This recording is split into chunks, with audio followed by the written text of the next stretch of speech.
Hello ADHD parents. There's a little bit of a video lag when you go live on Facebook, so I'm just going to give it like a minute. So if you're watching the recording, either just like fast forward a teeny tiny bit or just hold tight for like a minute or two. I'm going to wait till I see some eyes on here. With 13,000 members, we should get some good views. When you start hopping on, give me like a thumbs up or a heart or something. Let me know that you're on so I can see that people are actually seeing me live. Let's see. Hey Heather. Hey Amanda. Hey Stephanie.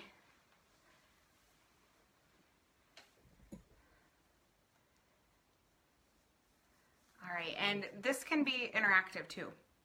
If I'm saying something that like resonates with you, or if you have a question about something, you can totally leave a comment, and I'll try to keep up with the comments and address them. But I also prepared a list that I've been thinking about a lot.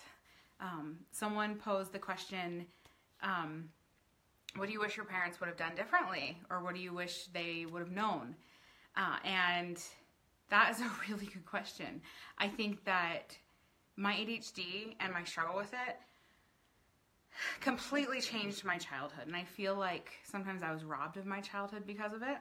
Because to give you a little backstory, I wasn't diagnosed with ADHD till I was 17, and it wasn't until I was in crisis mode that my parents finally realized something was wrong and something was different. And I'm one of 6 kids, and 3 out of 6 of us have ADHD. I was the first to be diagnosed, but it wasn't until I was 17, and so by that time, so many things happened in it. Some of the things are good things. Like, I feel like I'm organized because of my ADHD and because of how hard I had to work to overcome it and strategies I had to put into place to be successful in school.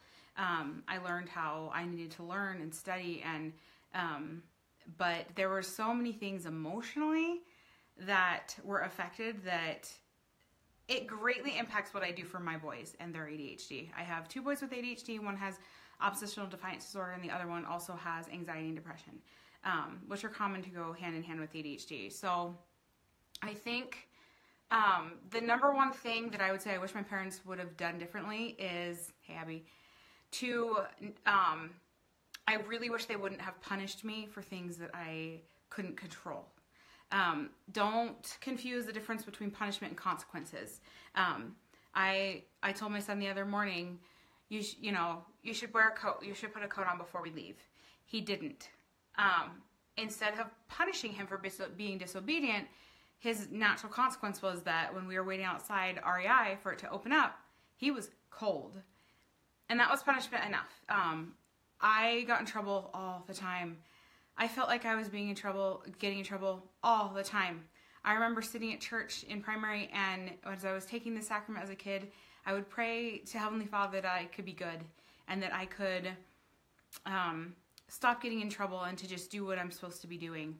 I thought I was bad. I thought I was stupid.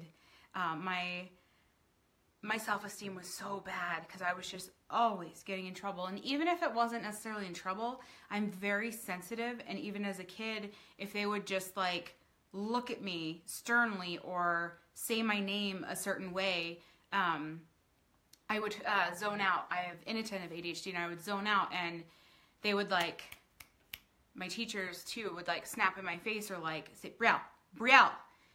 And that made me feel like I was in trouble, even if I wasn't really even in trouble. So I really wished I wouldn't have been getting in trouble for forgetting to process the laundry and for things that I just really couldn't control.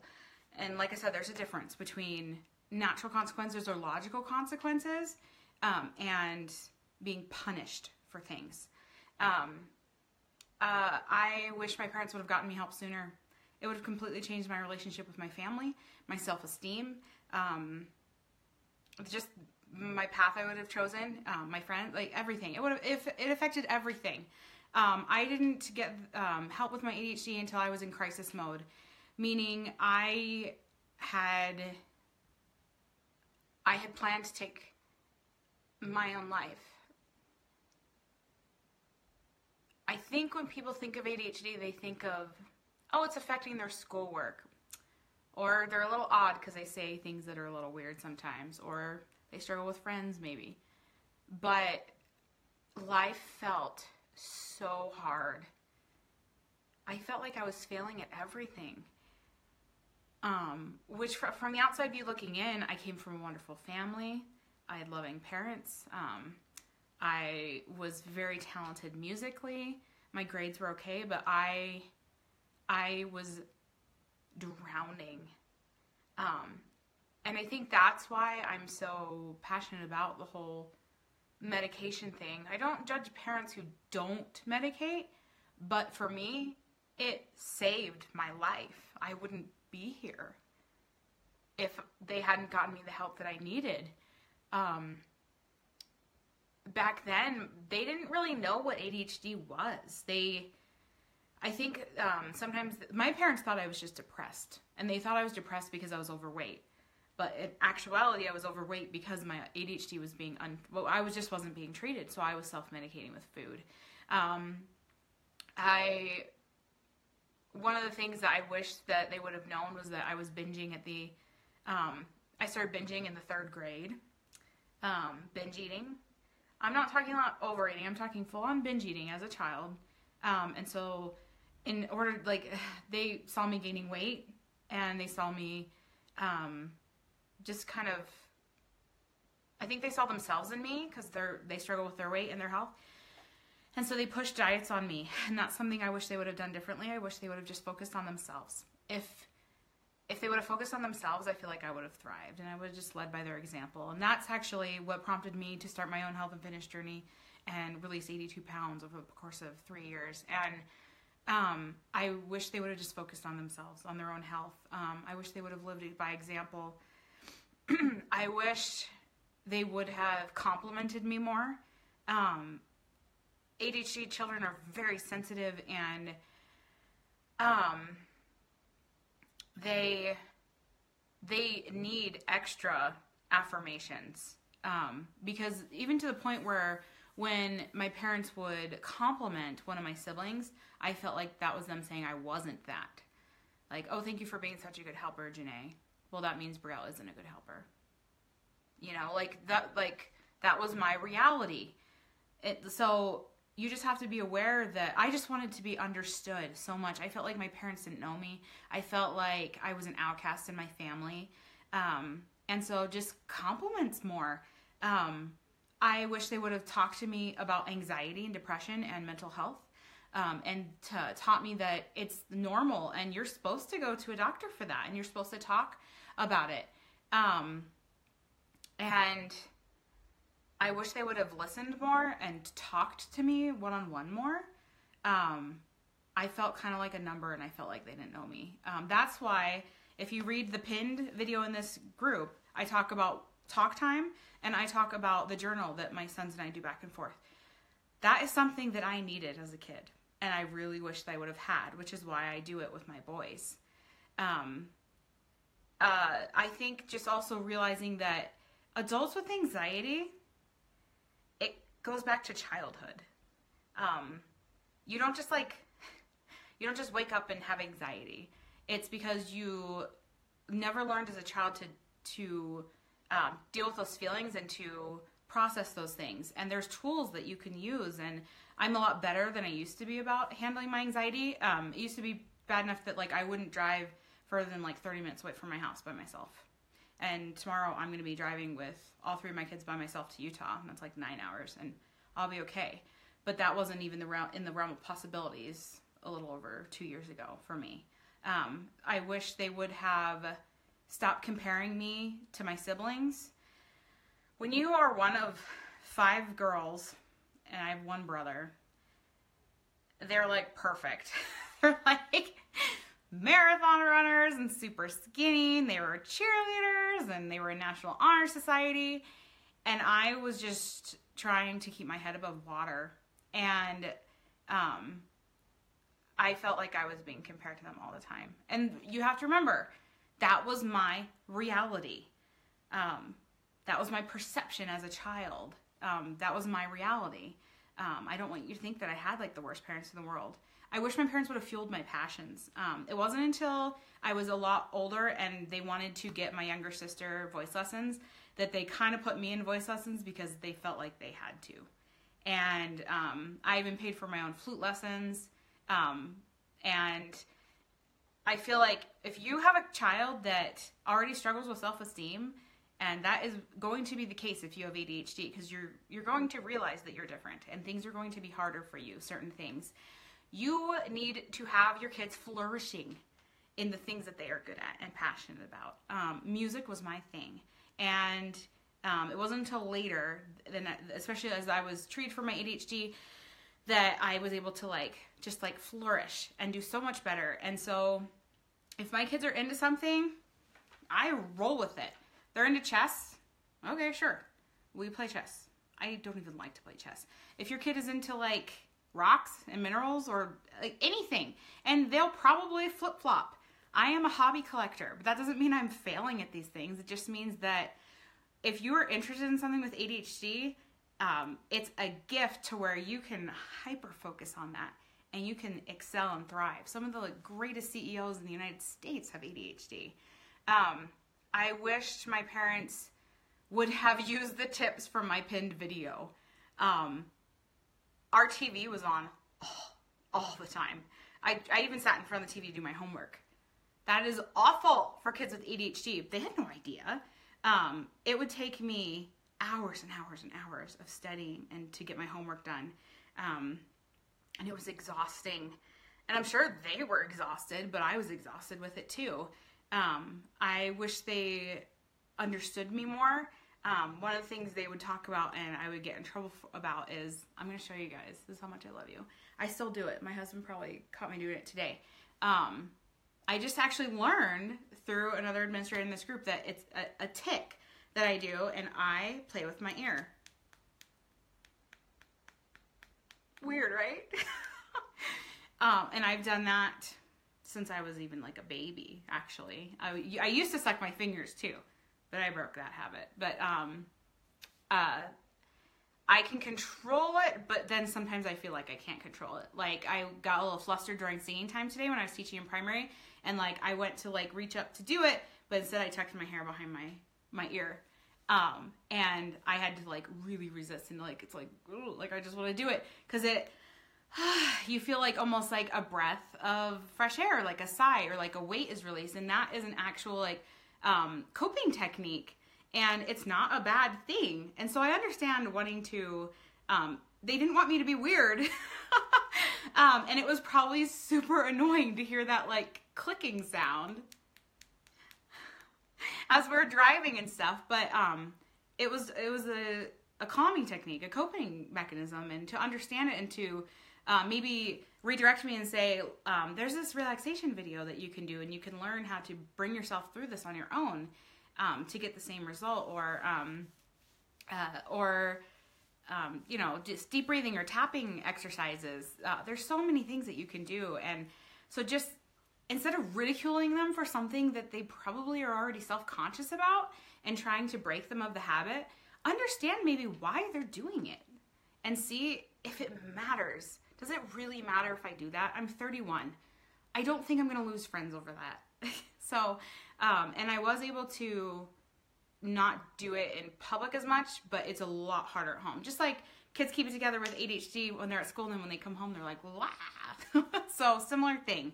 I wish they would have learned about my ADHD. Even after my diagnosis, they didn't really I don't think they did, at least ask my doctor very many questions. I don't feel like they researched it or read books about different parenting techniques. It was kind of kids are seen, not heard, and what I say goes, and kind of you lived in fear and you did what you were told type of thing. I love my parents, by the way. And so I wish they would have read books like Love and Logic, or if I have to ask you one more time, you guys, if you have not read that book, I've mentioned it in every single comment I've posted on all these issues you guys are having. Read that book. Even if you have teenagers, you need to be reading that book. Also, there are tons of books out there. I think it's called More Attention, Less Deficit. And that kind of cues you into different things that they struggle with, and like what they can expect as an adult. Even it's more geared towards adult, more attention, less deficit. And I also mentioned, if I have to ask you one more time, that one's like number one on my list. And love and logic. Love and logic didn't work as well for us because of my son with oppositional defiance disorder, but I like the concept of learning how your child feels love. Because you show love more typically how you feel it. Like, I love affirmations, I love acts of service, I love quality time. I like to mix it up, keep my husband on his toes. And so I show my love that way to my children. But what if my child's love language is gifts and I'm not doing that for them? That means they are going to struggle to feel loved. So that's why I liked that book. I wish my parents would have known how hard life felt and how hard I was trying. I felt like I was trying so hard, and I felt like I was failing them. And I think that, for example, my son, before we got him treated with medication, my son Austin, my oldest, he's 9 now, I had asked him probably about 5 times as we were leaving the house to put on his shoes. We were going somewhere. I think I had an appointment or something. It was in the summer. And we get in the car, and I'm driving, and I look back, and he doesn't have shoes on. And my knee-jerk reaction was I wanted to just scream at him like, what is your problem? But I took a deep breath, and I looked at him, and I said, Austin, do you realize you forgot to put shoes on? And he looked down, and I could see him sink. I could see the frustration. And I just said, I don't think you meant to not do what I asked you to do. I think that maybe you just actually forgot. And he said, yeah. And he kind of didn't understand, and I said, that happens to me too. And I explained to him about ADHD and everything and how his brain works, and he was getting upset, and I just said, how does it make you feel? And he said, I feel stupid. I said, that's usually how I feel when stuff like that happens. No shoes, like no shoes at all. In the van, no shoes. And that's when I was like, okay, it's time for us to do an intervention. I'm not going to wait for him to be in complete crisis mode and struggling emotionally before I do something about this. I don't care as much about grades, about teachers. It was more of his self-esteem was plummeting. He was getting in trouble at school, and he was just doing things that he couldn't even explain. Sticking the pencil into the sharpener the wrong way, breaking the pencil sharpener. And then afterwards you kind of think like, why the heck did I do that? Like, that doesn't make any sense. And I still have those moments, and it is still mortifying and embarrassing, and you feel stupid, even though I know what's causing it, and even though I'm being treated and I have medication and I have all these tools and tricks that I'm using, it's still there. It's still part of you. It's just the way your brain is formed. I wish my parents would have read to me every night, and that's why that is something that I do for my children. I love it. I cherish that time because that is the greatest thing you can do for them, for their intelligence, for their academics. And I couldn't read till I was in 2nd grade, and I used to get in trouble for that in school. They thought I was being defiant and not doing my worksheets and stuff when really I just couldn't read. And that was the stem of a lot of my anxiety. Was I knew I was going to go to school every day and get in trouble, and I couldn't do anything about it. And I wish I could have just gone back and said, like, I can't read. Like, how simple would that have been? And I would have gotten the help that I needed. So that's why I also do the one-on-one talk time, because I want my kids to learn how to express themselves with words and to communicate.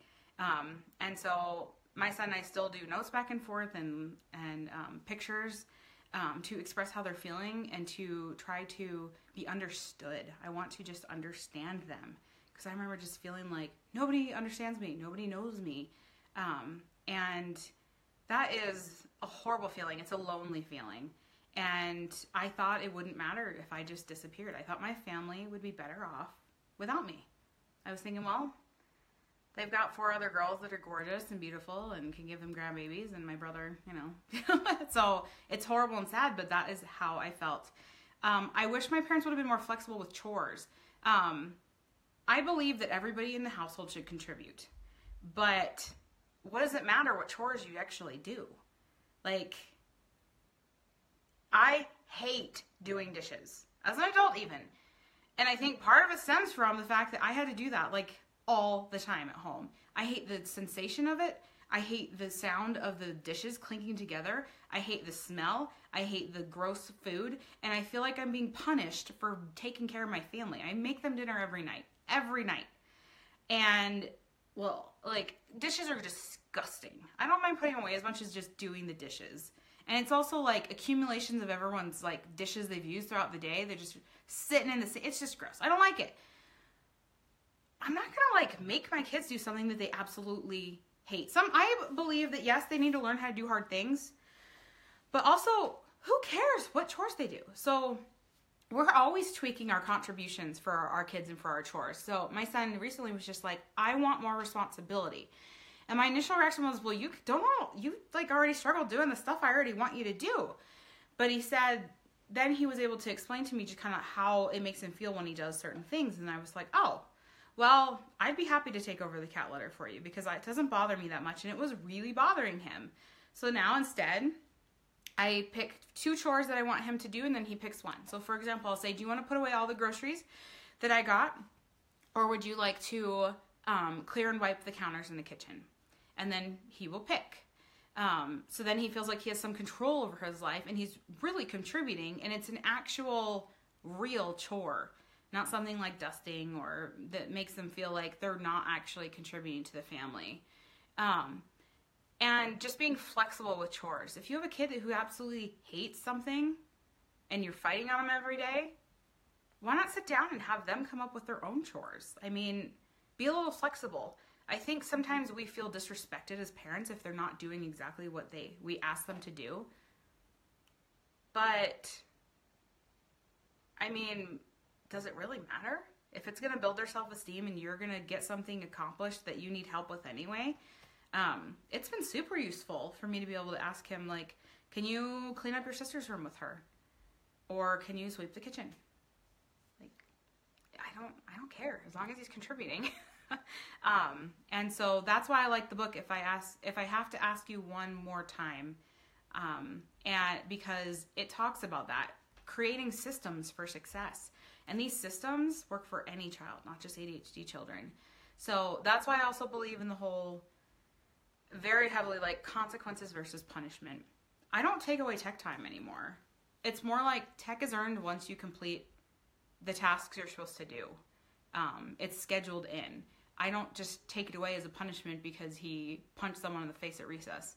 That doesn't have any connection to punching someone in the face at recess. I'm trying to raise adults, is what I try to remind myself. I'm trying to raise people who are going to be able to raise families themselves and to be good husbands. And so that's what my focus is with my kids. And those are the things that I wish my parents would have done differently. The top being just getting me help sooner. So if you have any questions, I'm going to go through real quick and see if anyone had questions or things they wanted to add. I'm like super impressed I made it through this without bawling. And please keep this within the group. This is a safe place for me, and I don't want my parents, I'm sure they already feel bad enough. They see me now versus before, and I know that they wish they'd gotten me the help that I needed sooner. And I don't want to rub it in their faces, but I want to learn from it myself and also have you learn from it.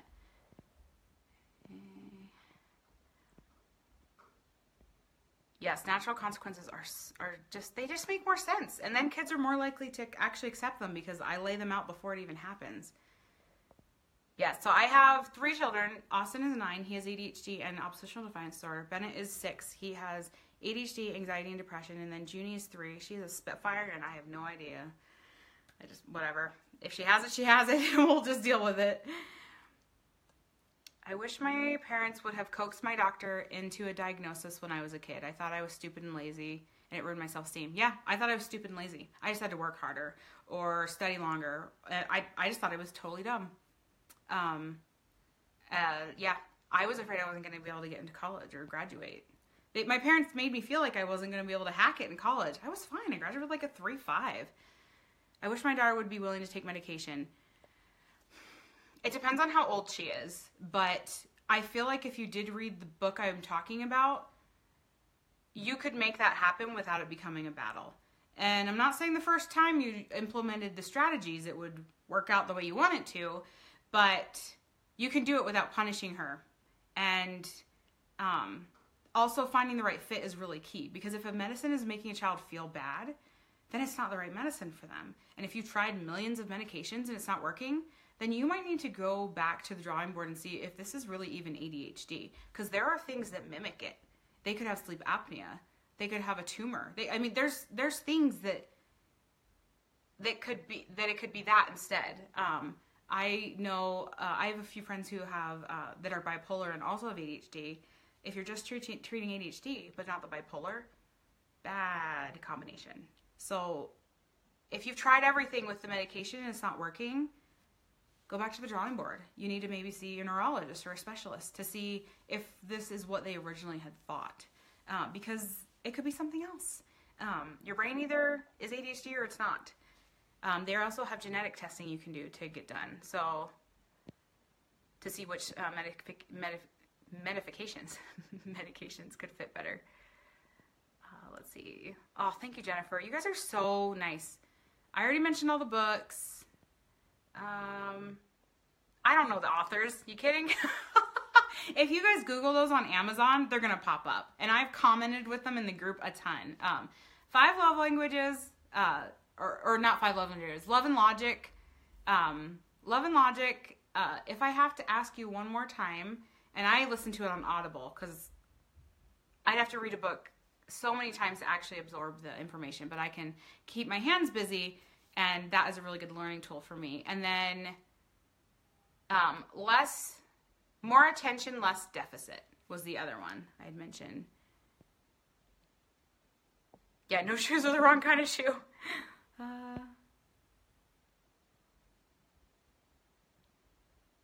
Rachel, tell your 11-year-old ADHD I said hi.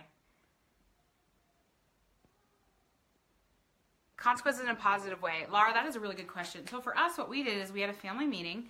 And beforehand, I had kind of, as I was reading the book, I was thinking about, okay, what things are my pain points with my kids? You know, stuff that drives you crazy. Stuff that I'm repeating over and over and over again. And it was our morning routine, sometimes bedtime, homework, how they respond to technology, that type of thing. And how they act when we're having our family home evenings on Mondays. That's like family time every Monday. And so we laid out what our expectations are and what the consequences would be. And they agreed with them. And then when it happened, we actually didn't even have any fits. I was expecting a fight for some of them, but no, they accepted it, because then it's not a punishment. It's this happened, so this happened. And a lot of it was also just me letting go of control and of the things that didn't matter, like the coat thing. I could have looked at it as him being disrespectful to me because he didn't listen to what I said and he didn't do what was asked. But he probably won't forget again. It was freezing. And we have a system set up into place where they know what to do in the morning and what's expected of them. So they know if they forget their lunches, I'm not going to be taking it to the school. They're going to buy school lunch, and then I will take that money from their allowance. They will pay me for that. My son missed the bus, and so he paid me $2 to take him to school. And he was totally fine with it. He said, this was totally worth it. Okay, fine. Give me your money. Instead of making it be about, you have to do what I say, you're just trying to get your kids to have success. That is the goal. And for them to have good self-esteem and to feel loved. So in letting go of that control thing, and that's what was talked about in the If I Have to Ask You One More Time book. Brilliant read. Yeah, I want to come on here for more encouraging type stuff. If you guys have like things that you want me to talk about, let me know. Like I came up with this video from a comment someone did on a thread saying like, what do you wish your parents would have done differently? Brilliant. That is a brilliant question. Oh, I was afraid that my medication would change me too. Because I had all these like people telling me that like ADHD wasn't real, that it was going to make me a zombie, that I was going to not be as bubbly and happy. I'm like totally still bubbly. It made me feel like myself for the first time in my life. I felt like a weight was lifted. I felt like almost like a positive, happy vibration inside of me, and an energy, and then when I was nursing and pregnant, I couldn't be on my medication, and it was really hard. I gained like 100 pounds, started binge eating again, and I was a momster all the time. I felt like I was just in survival mode all the time, and that's why I focus on self-care so much as a mother, because I am so much more a better mom than I was before because I'm taking care of myself. So that's something I also focus on is like, I feel like if my parents would have taken care of themselves, like if you're taking care of yourself, your kids are going to be more likely to take care of themselves.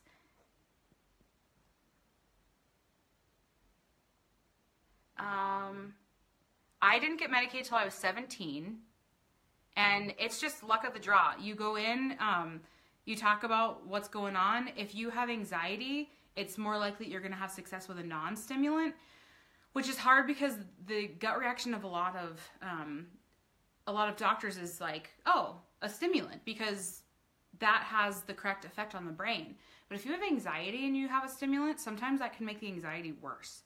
So what you do is you go in, you talk to your doctor. Hopefully it's a good one.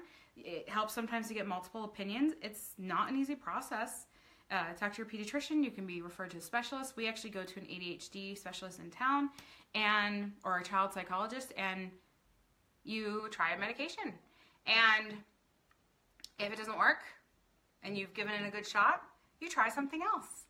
And you try something else. And you try something else. I was super blessed to where first diagnosis, first medication, first dosage. That is, I didn't realize that like never happens. But then with my boys, same type of thing. We just tried the one I'm on, just a lower dosage, and we got really lucky, and it worked really, really well for my boys. And the day it kicked in, I remember my husband and I with Austin, we were like, is this even doing anything? Because it takes 3 weeks for a non-stimulant to work. I'm on a non-stimulant, and my boys are on non-stimulant. It's called Strattera. We're on the generic of that brand. We were like, is this even doing anything? And then I remember the morning it worked. We like looked at each other in the kitchen, made eye contact, and we were like,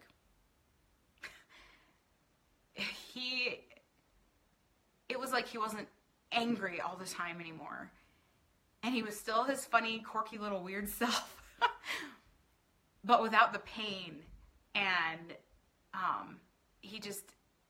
felt like I got my son back. And I even remember when I got back on my medication after having one of my babies, I was in the kitchen doing something before church, and my husband was like kind of staring at me.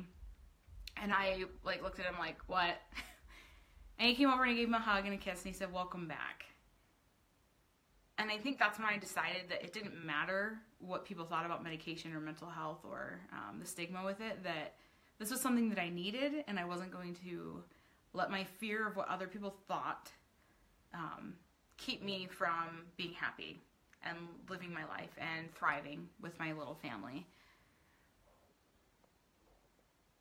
I don't have any side effects from mine.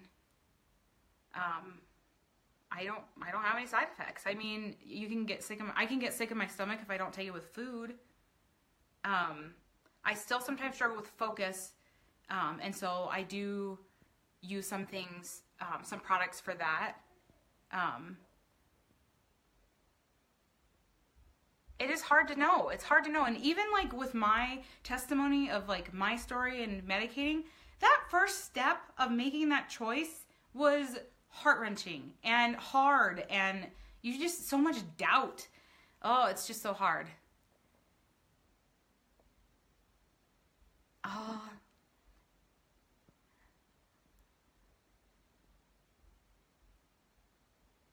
The teacher does make a difference, especially if they're aware of what it is. Like, when I was in high school, I started crocheting during class. Some teachers were total douchebags about it, and they were like, put that away. And some of them were like, it doesn't matter. And they realized that I wasn't asking the same questions repeatedly in the same class anymore. They realized my test scores were going up. They realized that I was able to remember, like, people would ask something and I'd ask it like 10 seconds later. It makes me seem like an idiot. And so I think that the teacher does make a difference, but honestly, like, if they're not thriving at home, they're not going to be thriving at school either. So I think, like, working on their self-esteem is more important than like tinker toys or like sitting on a medicine ball. Like, figure out the emotional aspect of it and like getting them to the point where they're happy, healthy, and thriving is more important than, like, I think that understanding is good with a teacher, but my parents are public educators, and I usually tend to side with teachers because ADHD is not, there's only so much they can do for an ADHD kid in the classroom when you have 20-something students. Okay, if I have to tell you one more time, is that it? Yes, yes, yes. It has a kid on the cover with his hands on his ears. Impulse behavior. I mean, the only thing that helped my children's impulse behavior was just, well, the natural consequences helped too, but like the medication. Because we would tell my 6-year-old, he was 5 at the time, I would say, like, we would say to Austin, don't do this. And immediately that kid would do what we had specifically said not to do. Does that not like feel like blatant disrespect? But he felt like he had to do it and that he could not stop himself. So until we got him on medication and doing like the consequences thing has really helped a lot. But that's part of it. Like, sometimes I want to dye my hair aqua. As an adult with ADHD being treated, I know. I'm 31. And so I'm getting a little better about it to where my impulses aren't something I can do immediately, as much as that when you're a kid, it's like keeping your hands to yourself, or like not putting a pencil in the pencil sharpener upside down. But now it'll be like the other day I told my husband, okay, I either need to paint the music room or I'm going to get a tattoo. And as like crazy and weird as that sounds, it just, sometimes you can help them a little bit with that impulse control. Giving them lots of options, I think, helps. For me, it was just the first medication. I was really, really lucky. So that is hard where it can stunt growth. I'm 5'2", and I wasn't medicated till I was done growing. You just have to watch it and be aware of it. I personally would rather be like 2 or 3 inches shorter and have been on medication. It would have changed my life. I missed my childhood because I wasn't being treated, and I developed an eating disorder because I wasn't being treated. To know if like they need meds, you just, are they happy? Is she thriving? Is she like, is it a daily struggle, or is she happy and thriving and totally fine? If she's happy and thriving and totally fine, then she doesn't need medication. If she is not, then it's time to look at what your options are and talk to your doctor. Oh, Laura, yes, finally medicated. Well, and I told my husband, I'm like, no more babies. I am done being off my medication. Strattera, yes, I'm on Strattera. Yes, that first step to medicating is so hard. Even, well, and I have 2. And so I medicated my first one, and then all of a sudden, like, my second kid, he was completely different than his brother. And those were hard months to where he just plummeted. And the turning point for me was when he was crying every day. And I was having some talk time with him. And I was just like, do you know I love you? And he said, I know you love me, but I can't feel it. And I was like, okay. And I made an appointment the next day for him. Yeah, like, Laura, like, I knew my oldest had it at, like, I knew there was something up very, very young.